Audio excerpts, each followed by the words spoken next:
Selamat sore Pak Agus. Selamat sore Mas Edi. Terima kasih nih udah dikasih waktu nih untuk Sama-sama.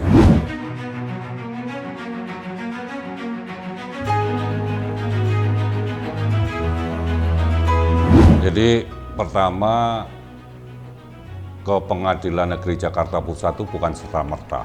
Itu melalui proses yang sangat panjang, ya. Di saat kemudian hak politik kita sebagai calon peserta pemilu itu dikebiri oleh KPU, ya kan. Terus yang kedua, bahwa setelah proses di Bawaslu, setelah proses di Petun Mentok gitu loh, kita kan tetap berusaha untuk mencari jalan gitu loh. Kita mengkaji bagaimana jalan keluarnya supaya kita bisa ikut, hak politik kita dikembalikan gitu loh. Kemudian kita memutuskan untuk ke Pengadilan Negeri Jakarta Pusat dengan permohonan yaitu perbuatan melawan hukum, bukan sengketa pemilu. Yang salah dipersepsikan karena dianggap kita ke PN itu sengketa pemilu. Kita tahu Pengadilan Negeri tidak punya kompetensi untuk mengadili sengketa pemilu.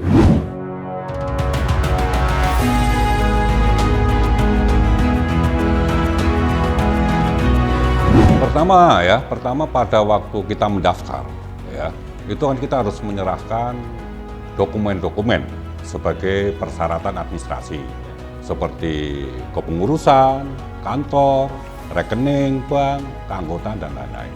Ya kan, kita mendaftar kan lewat online. Kita submit 100%, ya kan. Kemudian tiba-tiba di KPU itu data kita tinggal 97%. Yang 3% ini kemana gitu loh. Nah, dari proses awal ini kita sudah mengindikasikan ada masalah. Kenapa kita menanyakan ke KPU ternyata tidak ada jawaban yang konkret.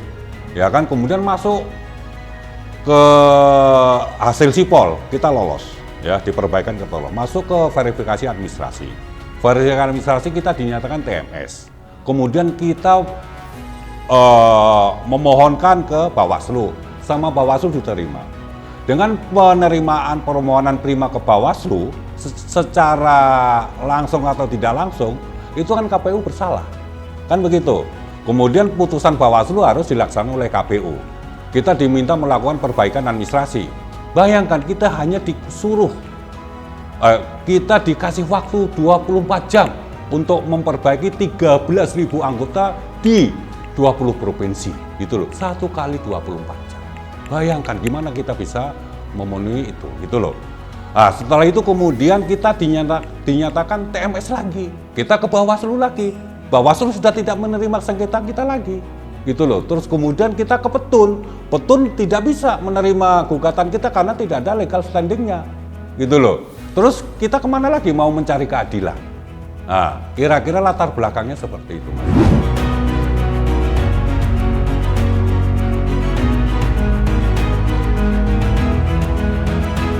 Kita cuman ingin hak politik kita dikembalikan, ya, dan itu kemudian terbukti bahwa KPU bersalah dalam proses verifikasi administrasi yang dilakukan oleh Prima, dan KPU, ya, oleh hakim dinyatakan melakukan perbuatan melawan hukum.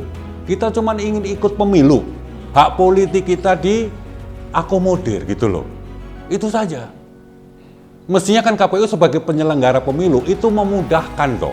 Partisipasi politik rakyat, mendirikan partai untuk dimudahkan dong, bukan dihambat. Gitu loh. Tapi kan yang kami alami ini ada proses hambatan-hambatan yang sistematis. Gitu loh. Kemudian kita punya persepsi, apa masalahnya? Apakah ini salah sistemnya di KPU? Dari 100 ke 97 gitu loh. Atau ada human error, ada kesengajaan yang dilakukan oleh oknum-oknum yang ada di KPU, atau ada intervensi politik yang memang tidak menghendaki Prima ikut pemilu 2024. Jalan kita kan sudah buntu, ya, ke Bawaslu nggak bisa, ke Petun nggak bisa, ke Mahkamah Agung juga dipersulit. Kita kemudian kan diskusi nih, kita punya ahli-ahli hukum juga, walaupun aktivis ya, punya ahli-ahli hukum, gimana caranya gitu loh. Kita coba analisa gitu loh. Ya sudah, ini kan hak kita ini kan sama KPU dikebiri. Ya sudah, coba kita masuk ke pengadilan negeri gitu loh, minta perlindungan terhadap hak asasi kita sebagai masyarakat sipil yang ingin berpolitik gitu loh. Mudah-mudahan gitu loh, dengan pengadilan ini hak politik kita bisa dikembalikan. Dan ternyata kan dikabulkan gitu loh. Ya kan, kita juga kaget Mas, gitu loh, kaget kita semua.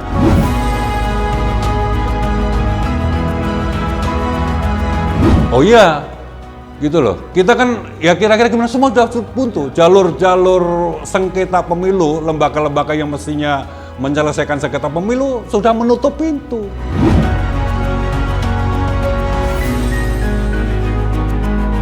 Itu bukan ranah kita, ya. Kemudian ada interpretasi, ada persepsi, gitu loh. Kita kan tidak bisa membatasi itu. Tetapi kita cuman ya, semua orang harus paham, kita cuman ingin hak kita sebagai warga negara yang mendirikan partai politik untuk ikut pemilu, gitu loh. Itu dihargai, itu dihormati, gitu loh. Itu saja. Kemudian ini menggemparkan banyak orang, ya, tokoh-tokoh politik, gitu loh.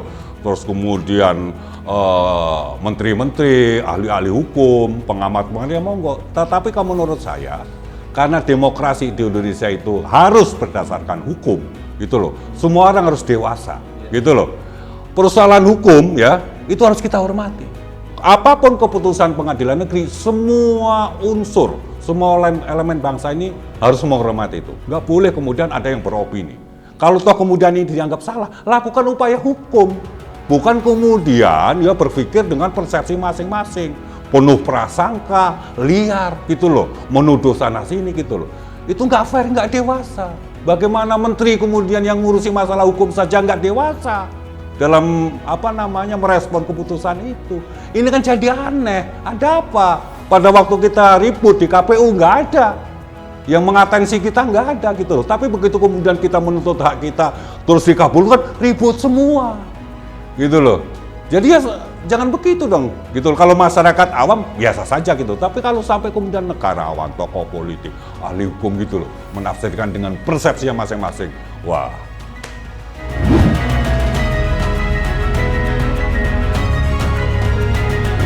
Ya ada amar putusan sampai 5 kan. Amar putusan bukan sampai 7 gitu loh. Cuman yang menggemparkan itu kan amar putusan 5 gitu loh.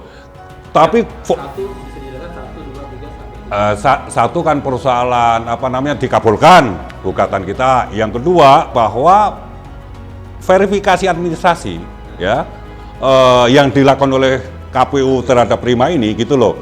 Itu dilanggar oleh KPU. Kira-kira begitu.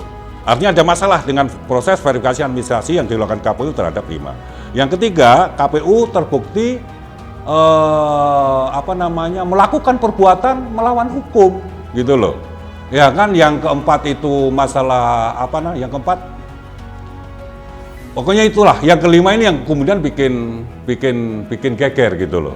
Karena kemudian ada klausul penghentian proses pemilu selama 2 tahun, 4 bulan dan 7 hari.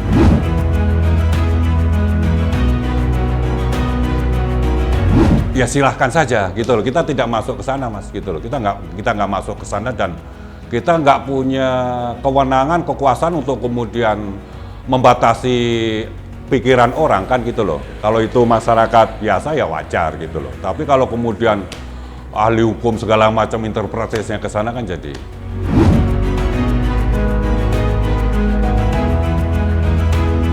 Ya kita kan akan menunggu langkah-langkah yang dilakukan oleh KPU sebagai tergugat.